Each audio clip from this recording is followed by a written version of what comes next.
जय हिंद दोस्तों, आप सभी का अपना यूट्यूब चैनल गौतम जी के जीएस एकेडमी में स्वागत है।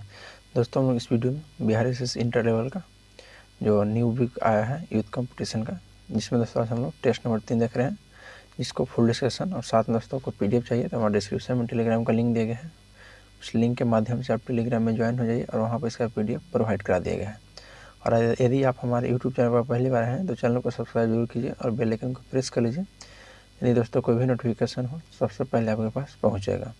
और इस बुक में दोस्तों टोटल 16 टेस्ट दिया गया है और प्रत्येक प्रैक्टिस सेट में 150 क्वेश्चन दिया गया है। तो चलिए बिना देर के हम लोग टेस्ट नंबर 3 स्टार्ट करते हैं। देखिए दोस्तों, क्वेश्चन पहला कहता है कि निम्नलिखित प्रदेशों में से किस प्रदेश में इलायची पहाड़ियाँ स्थित है। तो याद रखिए दोस्तों, इलायची पहाड़ियाँ कहेगा आपको, तो जो आपका ऑप्शन नंबर यहाँ राइट हो जाएगा। ऑप्शन नंबर देखिए ए, तमिलनाडु राज्य में। तमिलनाडु राज्य में दोस्तों जो कार्डेमम के पहाड़ियाँ है ये पश्चिमी घाट पर तमिलनाडु में स्थित है और यहीं पर दोस्तों इलायची पहाड़ी इसके नाम से जाना जाता है। देखिए दक्षिण पश्चिम एवं केरल के दक्षिणी पूर्वी हिस्से में अवस्थित है कार्डेमम की पहाड़ी और एक केरल एवं तमिलनाडु के बीच सीमा पर स्थित है और भारत के सबसे दक्षिण में स्थित पहाड़ी दोस्तों यही है कार्डेमम की पहाड़ी, याद रखिएगा। नेक्स्ट है श्रीहरिकोटा द्वीप निकट अवस्थित है। तो श्रीहरिकोटा द्वीप के दोस्तों यह आंध्र प्रदेश में पुलिकट झील के निकट स्थित है। तो ऑप्शन नंबर 20 का राइट हो जाएगा, पुलिकट झील के स्थित। देखिए इस द्वीपों में भारतीय अंतरिक्ष अनुसंधान संगठन यानी इसरो का सतीश धवन स्पेस सेंटर स्थित है और चिल्का झील दोस्तों यह उड़ीसा राज्य में स्थित है, याद रखिएगा। चिल्का झील जो कहाँ में है तो यह आपका उड़ीसा राज्य में स्थित है। नेक्स्ट क्वेश्चन पर आते हैं, क्वेश्चन नंबर 78 बोलता है कि काली मिट्टी के संदर्भ में कौन सा कथन सही है। पहला कथन दिया गया है दोस्तों कि इन्हें रेगुर के नाम से जाना जाता है, जो कि यह कथन सही है दोस्तों। काली मिट्टी को रेगुर के नाम से भी जाना जाता है। इनमें लोहा, चूना, कैल्शियम और पोटास की प्रचुरता होती है, ये भी सही है दोस्तों। तो क्वेश्चन कहता है कि नीचे दिए गए कुट से सही उत्तर का चयन कीजिए। तो ऑप्शन नंबर सी हो जाएगा, 1 और 2 दोनों सही है, याद रखिएगा। नेक्स्ट क्वेश्चन है कि अंतर्राष्ट्रीय चावल अनुसंधान संस्था का दक्षिण एशिया क्षेत्रीय केंद्र कहाँ पर स्थित है। तो यह दोस्तों याद रखिएगा, अंतर्राष्ट्रीय अनुसंधान कहेगा तो फिलीपींस के लॉस बानोस में स्थित अंतर्राष्ट्रीय चावल अनुसंधान संस्था है, जो कि दक्षिण एशिया क्षेत्रीय केंद्रित वाराणसी में स्थापित किया गया है। तो ऑप्शन नंबर दोस्तों 79 का सी राइट हो जाएगा। चलिए नेक्स्ट क्वेश्चन पे आते हैं। तो ये क्वेश्चन नंबर 80 कहता है कि उत्तर प्रदेश के निम्न में से कौन सा क्षेत्र सर्वाधिक बाढ़ प्रभावित है। तो 80 का राइट हो जाएगा दोस्तों, ऑप्शन नंबर बी, याद रखिएगा। उत्तर प्रदेश के जो पूर्वी क्षेत्र है यहाँ पर दोस्तों सर्वाधिक बाढ़ प्रभावित है और इसे भौगोलिक रूप से दोस्तों तराई क्षेत्र भी कहा जाता है और यह क्षेत्र समतल और नम है। इसका निर्माण महीन अवसादों में हुआ था, याद रखिएगा। नेक्स्ट क्वेश्चन पाते हैं, क्वेश्चन नंबर 81। Fe लोहा के न्यूक्लियस में 26 प्रोटॉन होते हैं और Fe2+ आयन में इलेक्ट्रॉनों की संख्या कितनी होती है। तो देखिए दोस्तों, तो इसका ऑप्शन नंबर ए राइट हो जाएगा, 24। इसको देखिए कैसे याद करना दोस्तों, अगर जैसे क्वेश्चन कहेगा आपको कि Fe न्यूक्लियस में 26 प्रोटॉन होते हैं और Fe2+ आयन में इलेक्ट्रॉनों की संख्या 24 हो जाएगी। कैसा दोस्तों, तो ध्यान रखना है आपको। देखिए प्रोटॉन के Fe में जितना प्रोटॉन होता है दोस्तों उतना ही इलेक्ट्रॉन होता है। तो प्रोटॉन 26 तो इलेक्ट्रॉन भी 26। तो जिसमें दोस्तों अगर सर पे आपको 2+ दिया है तो आपको जितना रहेगा प्रोटॉन की संख्या, तो इसमें से आपको 2 घटा देना है। अगर ये 2 है तो 2 घटाना है, 3 रहेगा तो 3 घटा देना है। बस इसी में दोस्तों आपको इलेक्ट्रॉन की संख्या निकल जाएगा, याद रखिएगा। चलिए नेक्स्ट क्वेश्चन पर आते हैं, क्वेश्चन नंबर 82 बोलता है कि निम्नलिखित में से कौन सा संभारिक युग्म का एक उदाहरण है। तो संभारिक युग्म का उदाहरण दोस्तों याद रखिएगा, वैसे तत्व जिनमें परमाणु क्रमांक भिन्न भिन्न परंतु द्रव्यमान संख्या समान होती है उसे दोस्तों हम लोग संभारिक कहते हैं। जैसे आर्गन एवं कैल्शियम की द्रव्यमान संख्या समान है 40 होने के कारण वह दोस्तों संभारिक युग्म है। तो इन दोनों का द्रव्यमान संख्या 40 हो जाएगा। तो किसका, तो आर्गन और कैल्शियम को। तो आर्गन और कैल्शियम देखिए दोस्तों, ऑप्शन नंबर बी दिया गया है, तो यह आपका राइट हो जाएगा। नेक्स्ट है कि एक अश्व शक्ति बराबर होता है। तो एक अश्व शक्ति बराबर दोस्तों 746 वाट होता है, याद रखिएगा। अश्व शक्ति बराबर तो 746 वाट। चलिए नेक्स्ट क्वेश्चन पर आते हैं, क्वेश्चन नंबर आपका 84 बोलता है कि निम्नलिखित अणुओं में कौन एक डबल सह संयोजक बंधन द्वारा जुड़ा हुआ है। तो 84 का आपका राइट आंसर हो जाएगा ऑप्शन नंबर बी, ऑक्सीजन याद रखिएगा। देखिए दोस्तों, जब दो परमाणुओं के मध्य दो इलेक्ट्रॉनों को साझेदारी द्वारा सहसंयोजक बंधक बनते हैं तो इन्हें डबल सहसंयोजक बंधन या द्विआबंध कहते हैं। तो O2 जो है दोस्तों, यह डबल सहसंयोजक बंध द्वारा जुड़ा हुआ है, जबकि दो परमाणुओं के मध्य 3 इलेक्ट्रॉनों के साझेदारी द्वारा सहसंयोजक बंध बनते हैं तो इन्हें त्रिआबंध भी कहते हैं, जैसे N2 यह दोस्तों त्रिआबंध द्वारा जुड़ा हुआ है। नेक्स्ट क्वेश्चन पर आते हैं कि निम्नलिखित में से कौन सी एक अदिश राशि नहीं है। तो देखिए दोस्तों, ऑप्शन जो डी दिया गया है बल आघूर्ण, यह दोस्तों अदिश राशि नहीं है। बाकी दोस्तों तापमान, आयतन और समय यह सभी दोस्तों अदिश राशि के उदाहरण हैं, जबकि इसमें बल आघूर्ण एक सदिश राशि है। किसी बल द्वारा किसी वस्तु को किसी अक्ष के पारित घुमाने की प्रवृत्ति को बल आघूर्ण कहते हैं, याद रखिएगा। नेक्स्ट है, पशुओं के व्यवहार के वैज्ञानिक और वस्तुनिष्ठ अध्ययन को कहा जाता है। तो उसे दोस्तों याद रखिएगा एंथोलॉजी कहा जाता है। पशुओं के व्यवहार के वैज्ञानिक और इसका दोस्तों अध्ययन कहेगा तो एंथोलॉजी आपका राइट हो जाएगा। अगर क्वेश्चन देखिए दोस्तों, अगर आपको एंटोमोलॉजी कहेगा तो एंटोमोलॉजी याद रखिएगा, यह कीट पतंगों का अध्ययन होता है एंटोमोलॉजी। यदि आपको दोस्तों इकोलॉजी कहेगा तो इकोलॉजी यह वनस्पति तथा प्राणियों के पर्यावरण का से संबंधित अध्ययन किया जाता है, इकोलॉजी कहलाता है। अगर दोस्तों यूथेनिक्स कहेगा तो यूथेनिक्स याद रखिएगा, यह जीवन स्थिति में सुधार कर मानव कल्याण का अध्ययन किया जाता है। और दोस्तों पोमोलॉजी कहेगा तो फलों का अध्ययन हो जाएगा। सेरिकल्चर आपका रेशम कीट का अध्ययन हो जाएगा, याद रखिएगा। तो इसका right answer option number A हो जाएगा। नेक्स्ट क्वेश्चन है कि गतिज ऊर्जा किस पर निर्भर करती है। तो गतिज ऊर्जा दोस्तों याद रखिएगा, गतिशील पिंड के वेग एवं द्रव्यमान दोनों पर निर्भर करती है। देखिए दोस्तों, किसी वस्तु में उसकी गति के कारण कार्य करने की जो क्षमता आ जाती है उस वस्तु को दोस्तों हम गतिज ऊर्जा कहते हैं। यदि दोस्तों द्रव्यमान m की वस्तु v वेग से चल रही है तो गतिज ऊर्जा हो जाएगा काइनेटिक एनर्जी बराबर दोस्तों हाफ mv², याद रखिएगा। नेक्स्ट क्वेश्चन है, क्वेश्चन 88 बोलता है कि निम्न में से सूत्रीय विभाजन दोस्तों माइटोसिस का पहला चरण कौन सा है। तो माइटोसिस का दोस्तों पहला चरण देखिए, याद रखिएगा पूर्वावस्था होता है, तो ऑप्शन नंबर ए इसका राइट हो जाएगा। देखिए कोशिका विभाजन की बात की जाए तो दोस्तों उसको 3 प्रकार से होता है। एक असूत्रीय विभाजन जिसे दोस्तों एमाइटोसिस कहा जाता है, सूत्रीय विभाजन जिसे दोस्तों माइटोसिस कहा जाता है, और अर्धसूत्रीय विभाजन जिसे मियोसिस कहा जाता है। देखिए दोस्तों, सूत्रीय विभाजन की खोज सर्वप्रथम वाल्थेयर फ्लेमिंग ने 1882 ईस्वी में किए थे। और विभाजन प्रावस्था यानी कि दोस्तों माइटोसिस फेज में केंद्रक में अनेक श्रृंखलाबंध परिवर्तन होते हैं, जिनके 4 प्रावस्थाओं में बांटा गया था, प्रोफेज, मेटाफेज, एनाफेज और टेलीफेज। तो प्रोफेज में कहेगा आपसे तो याद रखिए केंद्रक कला और केंद्रिका का लुप्त होना। और मेटाफेज में दोस्तों तो क्रोमेडिट्स का मेटाफेज प्लेट्स पर सेंट्रीमियर से जुड़ना। और एनाफेज हो जाता है, यह क्रोमेडिट्स का विभाजन होता है इसमें। और दोस्तों टेलीफेज में केंद्रिका एवं केंद्रक कला का प्रकटीकरण और 2 केंद्रक का निर्माण हो जाता है। चलिए नेक्स्ट क्वेश्चन है दोस्तों, क्वेश्चन में देखिए आपका 89 बोलता है कि एक हाइड्रोजन परमाणु का द्रव्यमान एक इलेक्ट्रॉन के द्रव्यमान का कितना गुना होता है। तो दोस्तों याद रखिएगा 89 का आपका राइट आंसर जाएगा ऑप्शन नंबर सी 1837 गुना होता है, याद रखिएगा। कितना दोस्तों, तो 1837 गुना। देखिए इसका परमाणु क्रमांक दोस्तों हाइड्रोजन का 1 है और परमाणु भार 1.008 है। इस आवर्त सारणी का प्रथम तत्व भी इसे कहते हैं। और इसके नाभिक में सिर्फ 1 प्रोटॉन और नाभिक के बाहर सिर्फ 1 इलेक्ट्रॉन होता है। तो यह एकमात्र ऐसा तत्व है दोस्तों जिसमें न्यूट्रॉन का अभाव होता है। और ब्रह्मांड में सर्वाधिक मात्रा में उपलब्ध तत्व हाइड्रोजन है, याद रखिएगा।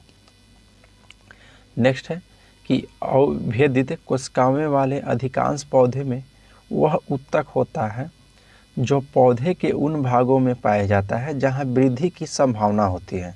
तो वह दोस्तों याद रखिएगा स्थूल कोण उत्तक। स्थूल कोण उत्तक है दोस्तों इसका राइट आंसर। पौधे की वृद्धि केवल उनके कुछ निश्चित एवं विशेष भागों में ही होती है और ऐसा विभाजित होने वाले उत्तक के कारण ही होता है। ऐसे विभाजित होने वाले उत्तक पौधे के वृद्धि वाले भागों में ही स्थित होते हैं।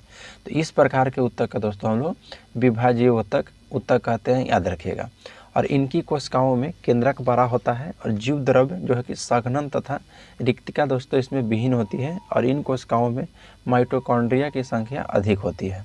नेक्स्ट है, निम्न में से कौन सा तत्व एक उपधातु है।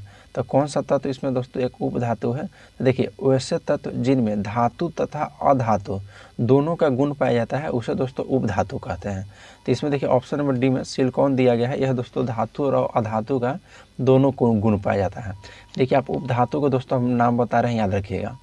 इस उपधातु में आ जाता है आपको boron, silicon, germanium, antimony, arsenic, tellurium, polonium और स्टेटिन। याद रखिएगा दोस्तों, ये सभी आपका उपधातु में आता है। चलिए नेक्स्ट क्वेश्चन है, क्वेश्चन नंबर दोस्तों आपका 92। बोल रहा है कि डीएनए का पूर्ण रूप है। तो डीएनए का पूर्ण रूप दोस्तों हम आपको इससे पहले का जो सेट नंबर 2 था उसमें भी बताए थे कि डीएनए का पूर्ण रूप हो जाएगा दोस्तों deoxyribo nucleic acid. Deoxyribo nucleic acid जो कि ऑप्शन नंबर डी में दिया गया है, डीऑक्सीराइबो न्यूक्लिक एसिड। और दोस्तों आरएनए के कहता है सिर्फ, तो सिर्फ हो जाता है राइबो न्यूक्लिक एसिड। चलिए नेक्स्ट क्वेश्चन पाते हैं, क्वेश्चन नंबर 53। बोल रहा है कि निम्नलिखित में से किस विधि का प्रयोग करके हम बिलियन में ठोस विलय को विभक्त कर सकते हैं। तो 93 का आपका राइट आंसर हो जाएगा दोस्तों ऑप्शन नंबर बी, वाष्पीकरण के द्वारा। देखिए किसी द्रव में घुले हुए ठोस को वाष्पीकरण की क्रिया के द्वारा अलग किया जाता है और किसी तत्व या यौगिक का द्रव अवस्था से गैस अवस्था में परिवर्तन ही दोस्तों वाष्पीकरण कहलाता है। वाष्पीकरण किसी द्रव की सतह के कणों का उसका गैसीय अवस्था में बदलने की प्रक्रिया है, जिसे दोस्तों द्रव गैस के रूप में बदला जाता है तथा द्रव में जो घुला ठोस बच रह जाता है। नेक्स्ट है मानव लिंग गुणसूत्र बच्चे का लिंग निर्धारण करते हैं जहाँ XX का परिणाम है। तो वह दोस्तों XX जहाँ रहता है वहाँ लड़की होता है, और जहाँ दोस्तों आपको XY कहेगा तो वहाँ पे आपका लड़का हो जाएगा। और जहाँ पर दोस्तों याद देखिए मानव जाति की बात की जाए तो मानव जाति में दोस्तों 23 जोड़े अर्थात कि 46 गुणसूत्र होते हैं, और इनमें 22 जोड़े का गुणसूत्र स्त्रियाँ एवं पुरुष के समान अपने अपने जोड़ीदार के समजात होते हैं। इसे दोस्तों हम ऑटोसोम्स कहते हैं। पुरुष में 23वीं जोड़ी समजात नहीं होते हैं। माता पिता जिस संतान को XX गुणसूत्र मिलता है तो वह पुत्री, और जिसे दोस्तों XY गुणसूत्र मिलते हैं वह पुत्र बनाता है, याद रखिएगा। नेक्स्ट है क्वेश्चन नंबर 95 बोलता है कि लगभग 65 मिलियन वर्ष पहले डायनासोर किस अवधि के अंत में विलुप्त हो गए थे। तो 95 का राइट हो जाएगा ऑप्शन नंबर ए, क्रीटेशियस। देखिए दोस्तों डायनासोर जो है क्रीटेशियस काल के अंत तक लगभग 65 मिलियन वर्ष पहले लुप्त हो चुके हैं, और भूवैज्ञानिक के अनुसार क्रीटेशियस काल सबसे नवीन काल है, और इस युग में जलवायु अपेक्षाकृत अधिक गर्म हुआ, जिसके चलते सारे जीव दोस्तों विलुप्त हो गए थे। नेक्स्ट है किसी वस्तु द्वारा एकांक समय में तय की गई दूरी क्या कहते हैं। तो किसी वस्तु द्वारा एकांक समय में दोस्तों तय की गई दूरी को हम लोग चाल कहते हैं। तो ऑप्शन नंबर बी इसका राइट हो जाएगा चाल। और यह दोस्तों एक अदिश राशि है, इसका एसआई मात्रक मीटर प्रति सेकेंड होता है, याद रखिएगा। अगर चाल बराबर उससे पूछेगा तो दूरी बटा समय हो जाएगा। नेक्स्ट है निम्नलिखित में से कौन मोनेरा समूह में आता है। तो देखिए दोस्तों ऑप्शन में जो सी दिया गया है जीवाणु, यह मोनेरा समूह में आता है। देखिए सन 1969 ईस्वी में, याद रखना है कब, तो 1969 ईस्वी में RH वेक्टर के द्वारा 5 जगत वर्गीकरण का प्रस्ताव दोस्तों पारित किया गया था, जिसमें मोनेरा, प्रोटिस्टा, फंजाई, पादप एवं एनोमेलिया का दोस्तों किया था जगत का खोज। और जीवाणु का खोज आपसे पूछेगा दोस्तों तो एन ल्यूविन हॉक ने किए थे, तो वह 1676 ईस्वी में किए थे जीवाणु की खोज, याद रखिएगा। नेक्स्ट क्वेश्चन पाते हैं, क्वेश्चन नंबर दोस्तों 98। देखिए क्वेश्चन 98 कहता है कि एक बल उस वस्तु पर कार्य करता है जो चलने के लिए स्वतंत्र है। यदि हम बल का मात्रा तथा वस्तु का द्रव्यमान ज्ञात है तो न्यूटन के गति का दूसरा नियम हमें वस्तु के किसका निर्धारित करने में सक्षम बनाता है। तो यह दोस्तों याद रखिएगा, राइट आंसर आपका 98 का हो जाएगा ऑप्शन नंबर सी, यानी कि त्वरण का। नेक्स्ट क्वेश्चन है निम्नलिखित में से किसका उपनाम टैंडी लॉन्ग लेंस है। तो 99 का आपका राइट आंसर हो जाएगा दोस्तों ऑप्शन नंबर सी, सेलर मकड़ी का। देखिए सेलर मकड़ी का उपनाम डैडी लॉन्ग लेंस है, और यह दोस्तों 1850 ईस्वी में कार्ल लुडविच कोच द्वारा वर्णित किया गया था, याद रखिएगा। नेक्स्ट क्वेश्चन पाते हैं, क्वेश्चन में दोस्तों 100 बोलता है कि पदार्थ की मात्रा का एसआई इकाई किसके द्वारा दर्शाया गया है। तो यह दोस्तों याद रखिएगा मोल के द्वारा। पदार्थ की मात्रा की जो एसआई मात्रा का दोस्तों वह मोल होता है, याद रखिएगा, जिसका संकेत MOL होता है। जिसका संकेत क्या होता है दोस्तों, तो एल होता है, याद रखिएगा। और भौतिक में विभिन्न भौतिक राशियों को व्यक्त करने के लिए जो इकाइयाँ प्रयोग की जाती है उनको दो वर्गों में विभाजित किया गया है, एक मूल मात्रक और एक दोस्तों व्युत्पन्न मात्रक। नेक्स्ट है चीन भारत सीमा विवाद भारत और चीन के बीच में युद्ध हुआ था, जो वर्ष था। तो वह दोस्तों देखिए ऑप्शन नंबर 20 का राइट हो जाएगा 1962 ईस्वी। देखिए चीन भारत सीमा विवाद भारत और चीन के बीच में एक युद्ध था जो कि वर्ष 1962 में हुआ था, और चीनी सेनाओं ने 20 अक्टूबर 1962 को भारत पर आक्रमण कर दिया था। कब किया था दोस्तों? तो 20 अक्टूबर को। युद्ध के लिए भारतीय सेना तैयार नहीं थे, जो कि पश्चिमी यूरोपीय शक्ति के भय से चीन ने 21 नवंबर 1962 को एक पक्षीय युद्ध विराम घोषित कर दिया और 20 किलोमीटर पीछे हट गया था दोस्तों, याद रखिएगा। 20 अक्टूबर को दोस्तों चालू किया था और 21 नवंबर को यह बंद किया था। चलिए नेक्स्ट पर आते हैं। हर्यक वंश में मगध के पहले शासक थे। तो हर्यक वंश से मगध के पहले शासक कौन थे दोस्तों? तो हर्यक वंश का संस्थापक की बात की जाए तो बिंबिसार थे, जो कि मगध की गद्दी पर 544 ईसा पूर्व में बैठा था। तो ऑप्शन नंबर ए राइट हो जाएगा बिंबिसार। और कब बैठे थे गद्दी पर दोस्तों? तो यह 544 ईसा पूर्व में बैठे थे। बिंबिसार ने गिरिब्रिज यानी कि दोस्तों राजगीर की स्थापना करें उसे अपनी राजधानी बनाया था, और इसने मगध पर 52 वर्षों तक शासन किया है। और बिंबिसार की हत्या उसके पुत्र अज्ञातशत्रु ने कर दिया था दोस्तों 492 ईस्वी पूर्व में, और मगध की गद्दी पर फिर अज्ञातशत्रु बैठ गया था। नेक्स्ट क्वेश्चन पाते हैं। क्वेश्चन नंबर देखिए आपको 103 बोलता है कि अशोक का जौगढ़ शिलालेख किस राज्य में स्थित है? तो अशोक का जौगढ़ शिलालेख दोस्तों यह उड़ीसा के गंजाम जिले में अवस्थित है। तो ऑप्शन नंबर सी राइट हो जाएगा उड़ीसा। तो यहाँ कहाँ है दोस्तों? तो उड़ीसा के गंजाम जिले में स्थित है। और यह अशोक के चतुर्दश शिलालेख प्राप्त हुआ था, जिससे अशोक द्वारा कलिंग की प्रजा के प्रति पुत्रवत व्यवहार करने का आदेश दिया गया था।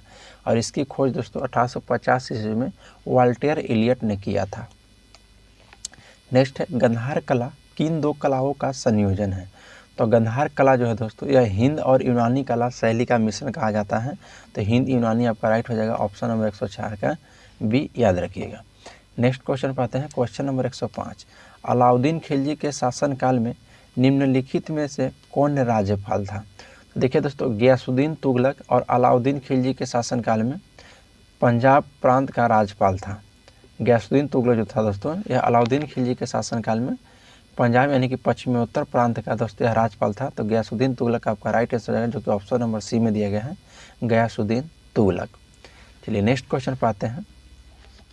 क्वेश्चन नंबर दोस्तों आपको 106 बोल रहा है कि निम्नलिखित शासकों में कौन तुलु वंश से संबंधित था? तो तुलु वंश से दोस्तों इसमें कौन सा संबंधित था? तो 106 का आपका राइट आंसर हो जाएगा ऑप्शन नंबर बी, कृष्णदेव राय। देखिए तुलु वंश दोस्तों यह 1505 से 1570 ईस्वी में स्थापना इसकी नरसा नायक के पुत्र वीर नरसिंह ने की थी। इतिहास में इसे द्वितीय बाला पहाड़ की संज्ञा दी गई थी। और 1505 ईस्वी में नरसिंह ने सालू वंश के नरेश इम्पाडिड नरसिंह को हत्या करके स्वयं विजयनगर साम्राज्य का सिंहासन पर अधिकार कर लिया था और तुलु वंश का दोस्तों स्थापना किया था, याद रखिएगा।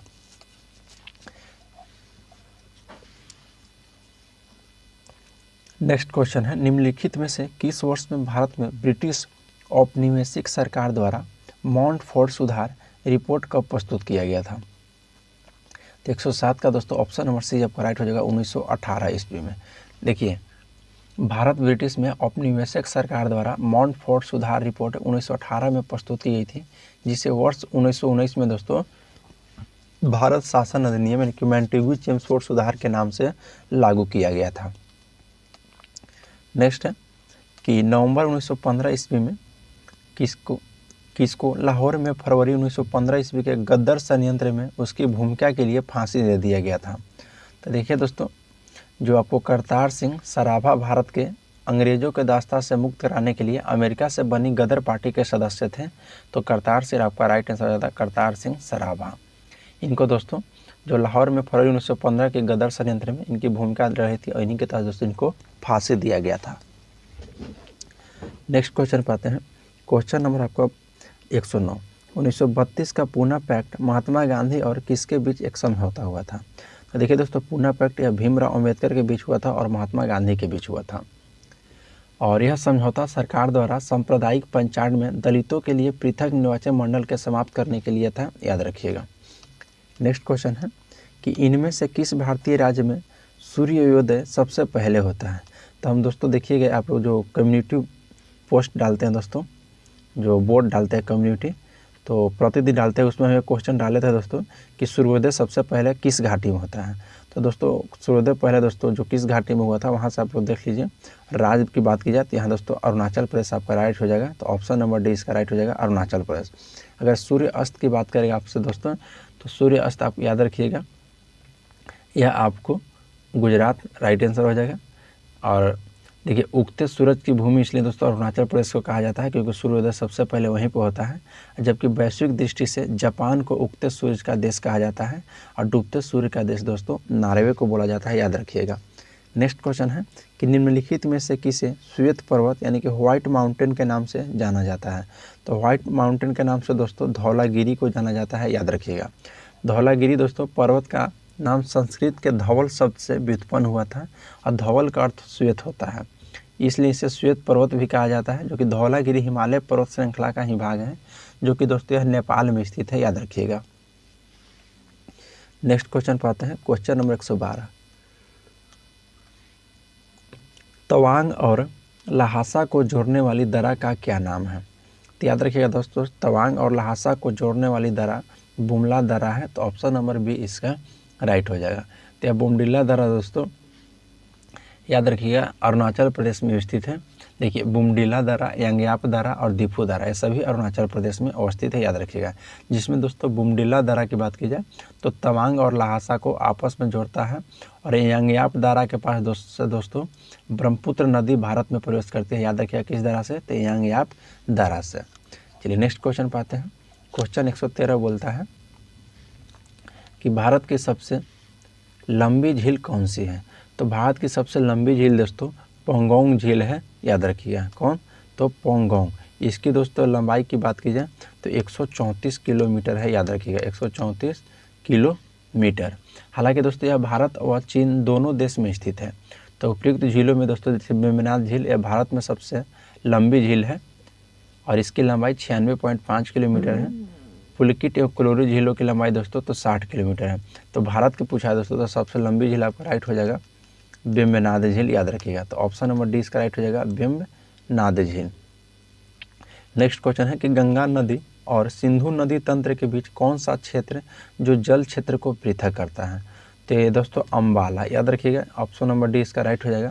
अम्बाला शहर दोस्तों यह भारत के हरियाणा राज्य का एक मुख्य एवं ऐतिहासिक शहर है, जो कि गंगा और सिंधु नदी तंत्र के बीच अम्बाला शहर है, जो कि इस जल क्षेत्र के पृथक करता है। हरिद्वार एवं अलकनंदा दोस्तों पूर्ण रूपेण गंगा नदी तंत्र में आते हैं और नामचा बरवा गंगा बेसिन से दूर अरुणाचल प्रदेश के निकट तिब्बत क्षेत्र में अवस्थित है, याद रखिएगा नामचा बरवा।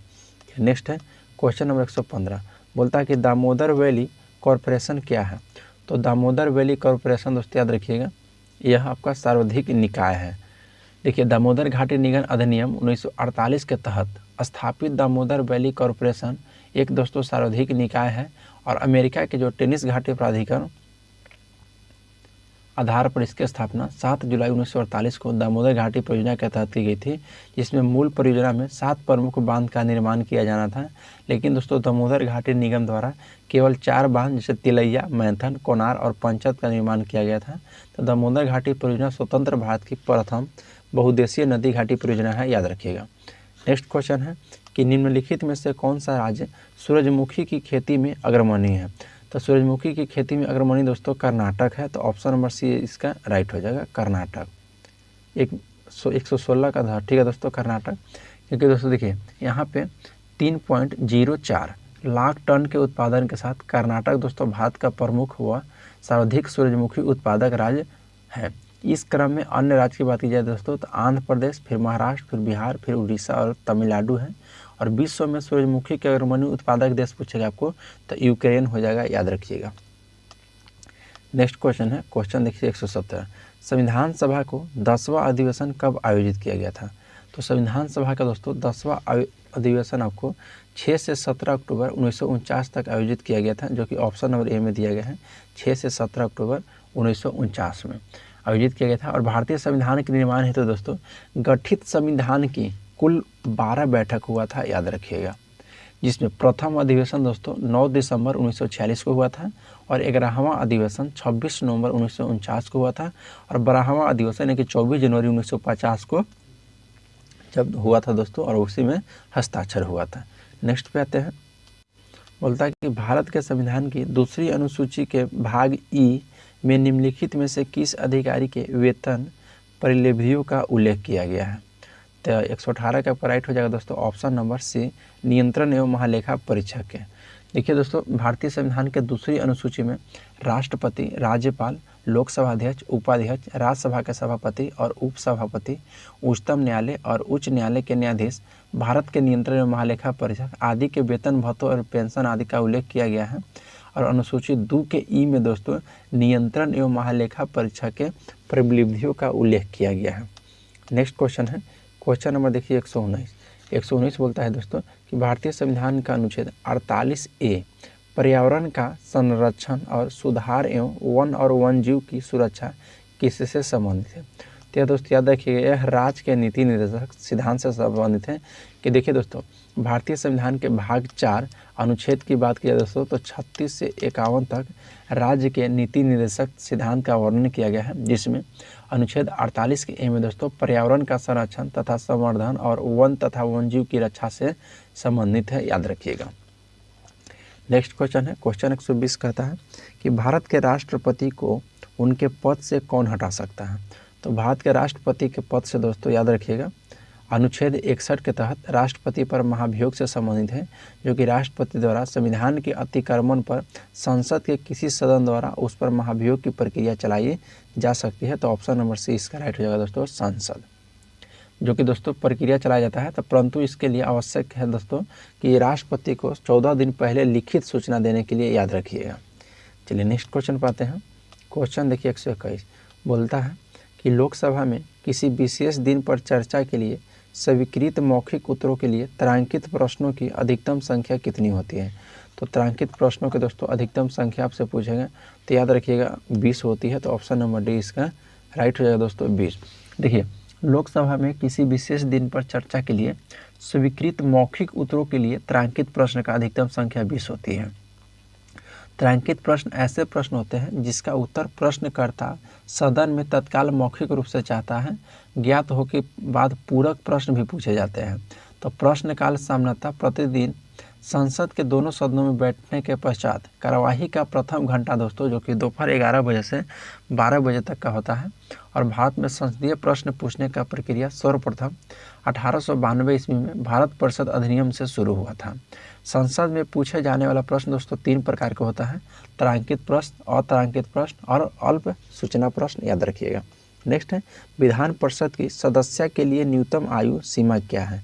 तो विधान परिषद के सदस्य के लिए दोस्तों न्यूनतम आयु की सीमा आपसे पूछेंगे तो याद रखिएगा 30 वर्ष है। ऑप्शन नंबर सी इसका राइट हो जाएगा। देखिए, और किसी राज्य में विधान परिषद की स्थापना और समाप्ति का प्रावधान अनुच्छेद 169 में किया गया है, याद रखिएगा। नेक्स्ट है, मणिपुर, मेघालय और त्रिपुरा के अंतर्गत राज्य बन गए थे। तो यार दोस्तों देखिए, उत्तर पूर्वी क्षेत्र पुनर्गठन अधिनियम 1971 के अंतर्गत जनवरी 1972 में मणिपुर, मेघालय और त्रिपुरा को दोस्तों पूर्ण राज्य का दर्जा दिया गया था। तो याद रखिएगा, तो उत्तर पूर्वी क्षेत्र पुनर्गठन अधिनियम 1971 के तहत। नेक्स्ट क्वेश्चन पाते हैं, क्वेश्चन नंबर 124 बोलता है कि निम्नलिखित संविधान के निम्नलिखित में से किसके बराबर में उपबंध नहीं है। तो यह दोस्तों योजना आयोग के बराबर में उपबंध नहीं है, याद रखिएगा। योजना आयोग का गठन दोस्तों याद रखिएगा 1950 ईस्वी में यह मंत्रिमंडल के द्वारा प्रस्ताव के तहत नियोगी समिति 1946 के सुझाव के आधार पर किया गया था। और यह दोस्तों योजना आयोग एक गैर संवैधानिक आयोग है, याद रखिएगा। फिर दोस्तों 17 अगस्त 2014 को यह भंग कर दिया गया था। वर्तमान में इस आयोग की जगह नीति आयोग का गठन वर्तमान सरकार द्वारा किया गया है, याद रखिएगा। नेक्स्ट क्वेश्चन है, क्वेश्चन 125 भारत के संविधान में किस संशोधन ने टैक्सेस ऑन सर्विसेज नामक संघ सूची में एक नया विषय जोड़ा है। तो याद रखिएगा दोस्तों, वह 88वें संविधान संशोधन द्वारा संविधान के 7वीं अनुसूची के संघ में एक नया विषय जोड़ा गया है, जिसे दोस्तों सेवाओं पर कर यानी कि टैक्स ऑन सर्विस कहा गया है। दोस्तों देखिए, गौर मतलब की संघ सूची में 15 विषय ऐसे हैं जिन पर संसद को कर लगाने का विशेष अधिकार प्राप्त है, याद रखिएगा। नेक्स्ट है, नियंत्रण एवं महालेखा परीक्षक प्राथमिक रूप से संसद को निम्नलिखित में से किस समिति से जुड़ा हुआ है? तो 126 का आपका राइट आंसर हो जाएगा ऑप्शन नंबर सी दोस्तों, लोक लेखा समिति। देखिए, नियंत्रण एवं महालेखा परीक्षक या वित्तीय प्रशासन के क्षेत्र में भारत के संविधान के संसदीय विधि के अनुरक्षण के प्रति उत्तरदायी होता है और महालेखा परीक्षक संसद का एजेंट होता है और उसी माध्यम से लेखा परीक्षण करता है। नेक्स्ट क्वेश्चन है दोस्तों, क्वेश्चन नंबर देखिए 127, बोलता है कि एक निश्चित समय अवधि में किस देश के सीमा के अंदर उत्पादित वस्तुओं और सेवाओं के कुल अंतिम मूल्य है? तो 127 का ऑप्शन नंबर बी हो जाएगा दोस्तों, सकल घरेलू उत्पाद, याद रखिएगा। क्वेश्चन है दोस्तों कि 1942 ईस्वी में किस त्यौहार के अवसर पर जयप्रकाश नारायण हजारीबाग जेल से निकल भागे थे? देखिए दोस्तों, ध्यान दीजिएगा। देखिए, जब भारत छोड़ो आंदोलन स्टार्ट हुआ था तो इसके दौरान दोस्तों जयप्रकाश नारायण को गिरफ्तार करके हजारीबाग जेल में रखा गया था। जबकि 11 नवंबर 1942 को दीपावली के दिन जहां अधिक संख्या में सुरक्षाकर्मी छुट्टी पर थे, तो जयप्रकाश नारायण जो है हजारीबाग जेल से भागने में सफल हुए थे। तो कब दोस्तों? तो वह दीपावली के दिन। देखिए, 5 जून 1974 को जयप्रकाश नारायण ने इंदिरा गांधी के खिलाफ संपूर्ण क्रांति का आह्वान किया था और जयप्रकाश नारायण को दोस्तों मरणोपरांत 1999 ईस्वी में भारत रत्न से सम्मानित किया गया है, याद रखिएगा। नेक्स्ट है, बिहार राज्य पर्यटन विकास निगम को टैगलाइन क्या है? तो याद रखिएगा, बिहार राज्य पर्यटन विकास निगम की टैगलाइन जो है दोस्तों बिल्सफुल बिहार है। तो ऑप्शन नंबर सी हो जाएगा, बिल्सफुल बिहार। और बिल्सफुल बिहार अभियान दोस्तों वर्ष 2005 में शुरू किया गया था, याद रखिएगा। नेक्स्ट है, बिहार राज्य का कुल भौगोलिक क्षेत्रफल है? तो बिहार राज्य का कुल भौगोलिक क्षेत्रफल दोस्तों 94,163 वर्ग किलोमीटर है। तो ऑप्शन नंबर सी इसका राइट हो जाएगा, 94। अब देखिए दोस्तों, बिहार क्षेत्र जो है यह भारत क्षेत्रफल का 2.86 दोस्तों क्षेत्रफल है, याद रखिएगा। नेक्स्ट क्वेश्चन पर आते हैं। क्वेश्चन नंबर आपका 131 बोलता है कि सिख के 10वें गुरु गोविंद सिंह का जन्म कहाँ हुआ था? देखिए दोस्तों, गुरु गोविंद सिंह का जन्म बिहार के पटना में हुआ था। तो ऑप्शन नंबर सी इसका राइट हो जाएगा। और कब हुआ था? तो याद रखिएगा दोस्तों 22 दिसंबर दोस्तों 1966 ईस्वी में बिहार के पटना में हुआ था। और इनके पिता गुरु तेज बहादुर जो कि 9वें गुरु थे, इनकी मृत्यु के बाद दोस्तों गुरु गोविंद सिंह 1675 ईस्वी में गुरु बने थे और इन्होंने 1699 ईस्वी में खालसा पंथ की स्थापना किए थे, और जो कि दोस्तों सिख के 10वें एवं अंतिम गुरु थे, याद रखिएगा। नेक्स्ट है, बिहार में कौन सा जलप्रपात नहीं है? तो देखिए दोस्तों, जो हुंडरू जलप्रपात है यह भारत के झारखंड राज्य के रांची जिले में अवस्थित है। तो ऑप्शन में इसका राइट हो जाएगा दोस्तों, यह कहाँ में है? तो झारखंड में। बाकी दोस्तों आपका धुआं कुंड, ककोलत और मंझर कुंड यह दोस्तों आपका बिहार राज्य में स्थित है, याद रखिएगा। चलिए नेक्स्ट क्वेश्चन पे आते हैं। देखिए दोस्तों, आपको इसको कहीं कह देगा कि धुआं कुंड और मंझर कुंड। तो देखिए, धुआं कुंड और मंझर कुंड दोस्तों यह दोनों जलप्रपात रोहतास जिला में है, जो कि कैमूर पहाड़ी पर स्थित है। और दोस्तों ककोलत जलप्रपात यह बिहार के नवादा जिला में है, याद रखिएगा। नेक्स्ट पाते हैं कि भारत के सार्वजनिक वितरण प्रणाली PDS के बारे में असत्य कथन को पहचाने। तो 133 का जो ऑप्शन नंबर डी दिया गया है दोस्तों, यह असत्य है कि देश के PDS को 2007 से बंद कर दिया गया था, जो कि यह दोस्तों कथन बिल्कुल गलत है, याद रखिएगा। नेक्स्ट क्वेश्चन है क्वेश्चन नंबर 134, बोलता है कि PMGY का पूर्ण रूप क्या है? तो PMGY का दोस्तों पूर्ण रूप क्या है? तो प्रधानमंत्री ग्राम योदय योजना। तो ऑप्शन नंबर दोस्तों बी राइट हो जाएगा, प्रधानमंत्री ग्राम योदय योजना। यह दोस्तों आपका सही है, याद रखिएगा। देखिए दोस्तों, इस योजना भारत सरकार की बहुत ही महत्वपूर्ण योजना है और इसके अंतर्गत गांव के विकास के लिए आवश्यक पहलू को ध्यान में रखकर सरकार द्वारा दोस्तों विभिन्न सहयोग किया गया था, जो कि दोस्तों याद रखिएगा कौन कौन सा कार्यक्रम चलाया गया था। तो मिड डे मील योजना दोस्तों इसी के तहत, फिर समेकित बाल विकास योजना इसी के तहत, और किशोरी शक्ति योजना भी दोस्तों प्रधानमंत्री ग्राम योजना के तहत है। नेक्स्ट है, 12वीं पंचवर्षीय योजना का कार्यकाल क्या है? तो 12वीं पंचवर्षीय योजना के कार्यकाल दोस्तों 2012 से 17 है। तो ऑप्शन नंबर बी इसका राइट हो जाएगा। और इसमें दोस्तों वार्षिक 8.0% विकास दर निर्धारित किया गया था, याद रखिएगा।